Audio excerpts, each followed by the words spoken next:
Cricket wireless no-signal issues often stem from three key areas: antenna band compatibility, APN settings, and area coverage limitations. Let's address each. First, antennas receive signals from cell towers. Ensure yours isn't damaged or obstructed.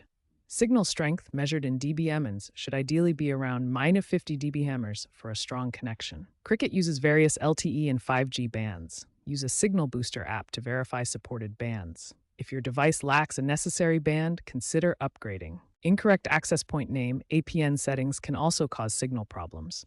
The APN acts as a gateway for data connectivity. For Cricket, the correct APN is ENDO for Internet and AT.MVNO for MMS. Ensure your settings match this, with MMSC as MNCricket.net, cricket.net, and MCCM as 3410. Resetting APN settings via your phone's network settings can often resolve data drop issues. Finally, area coverage is fundamental. Cricket leverages AT&T's network, but signal strength varies. Use Cricket's coverage map or the FCC's coverage checker to identify weak areas. Terrain, weather, and tower maintenance can impact signal. If signal is poor, try Wi-Fi calling or a signal booster. Some regions offer roaming on Verizon for better connectivity. Beyond basic troubleshooting, repositioning your phone's antenna can improve signal strength. In urban areas, Cricket's band switch feature allows forcing LTE band 12 for better building penetration.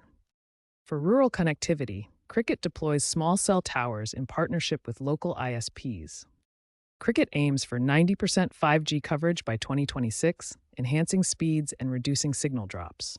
eSIM technology enables easier carrier switching, mitigating no signal during travel.